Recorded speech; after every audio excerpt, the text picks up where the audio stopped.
BC versus Reddy వివాదం కాంగ్రెస్లో మరింత ముదురుతోంది. పదవుల్లో రెడ్లకే ప్రాధాన్యతను ఇవ్వడంపై తీవ్ర వ్యతిరేకత వ్యక్తమవుతోంది. రచ్చకెక్కితే చర్యలంటూ పీసీసీ హెచ్చరించడాన్ని బీసీ నేతలు తప్పుపడుతున్నారు.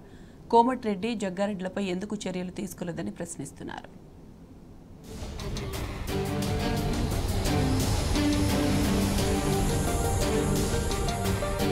రాష్ట్రంలో కాంగ్రెస్ అధికారంలోకి వచ్చింది మొదలు నిత్యం ఆ పార్టీలో ఏదో ఒక అసంతృప్తి రగులుతూనే ఉన్నది. పార్టీలో, ప్రభుత్వంలో CM Revanth Reddy one man షోను సీనియర్లు జీర్ణించుకోలేకపోతున్నారు. ముఖ్యంగా పార్టీలో, ప్రభుత్వంలో తమకు సరైన గుర్తింపు లభించడం లేదంటూ బీసీ నేతలు ఆగ్రహంతో రగిలిపోతున్నారు. పీసీసీ నాయకత్వ తప్పిదాలను ఎత్తిచూపిన బీసీ నేతలపై క్రమశిక్షణా చర్యలు తప్పవని హెచ్చరిస్తుండడం, అదే సమయంలో క్రమశిక్షణ మీరిన రెడ్డి సామాజిక వర్గం నాయకుల విషయంలో నిశ్శబ్దంగా ఉండడాన్ని తట్టుకోలేకపోతున్నారు. బీసీ నాయకులు తమ అభిప్రాయాన్ని వ్యక్తం చేస్తే ఎంతటి సీనియర్లైనా క్రమశిక్షణా చర్యలు తప్పవని PCC working president MLC Mahesh Kumar Goud హెచ్చరించడం అగ్నికి ఆజ్యం పోసినట్లుగా అయిందని నేతలు చెప్పుకుంటున్నారు. పార్టీలోని తాజా పరిణామాలు చూస్తుంటే బీసీ వర్సెస్ రెడ్డిగా మారేటట్టు ఉన్నదని సీనియర్లు ఆందోళన వ్యక్తం చేస్తున్నారు. పార్టీ మేలుకోరి సూచనలు చేస్తే క్రమశిక్షణా చర్యలు తీసుకుంటామని హెచ్చరించడం దేనికి సంకేతమని బీసీ నాయకులు ప్రశ్నిస్తున్నారు. రేవంత్ రెడ్డిపై గతంలో కోమటిరెడ్డి సోదరులు, జగ్గారెడ్డి వంటి నేతలు ఎన్ని ఆరోపణలు చేసినా పల్లెత్తు మాట అనకుండా ఈ రోజు బీసీ నాయకుల్ని హెచ్చరించడం ఏమిటని నిలదీస్తున్నారు.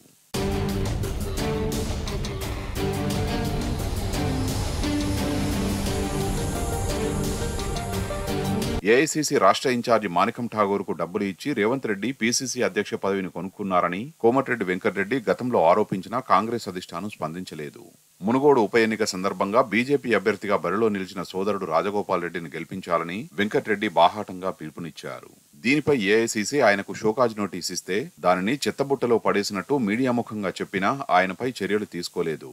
రాజగోపాల్ రెడ్డి అయితే తాను రేవంత్ రెడ్డి నాయకత్వంలో పనిచేయలేకే బీజేపీలో చేరినట్టు ప్రకటించారు. పీసీసీ వర్కింగ్ ప్రెసిడెంట్ జగ్గారెడ్డి అయితే పీసీసీ అధ్యక్షుడిగా రేవంత్ రెడ్డిని తప్పించని పక్షంలో తన పదవికి రాజీనామా చేస్తానని ఏకంగా రాహుల్ గాంధీకే లేఖ రాశారు. అయినా క్రమశిక్షణ చర్య తీసుకుంటామని వీరిని హెచ్చరించిన దాఖలాలు లేవు.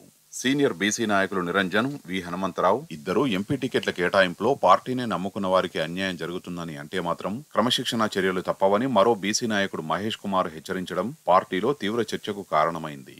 పార్టీలో, ప్రభుత్వంలో బడుగు, బలహీన వర్గాలు బీసీ నాయకులపై ఒకలా, రెడ్డి సామాజిక వర్గ నాయకులపై మరోలా పీసీసీ నాయకత్వం వ్యవహరిస్తున్నదని సీనియర్లు మండిపడుతున్నారు.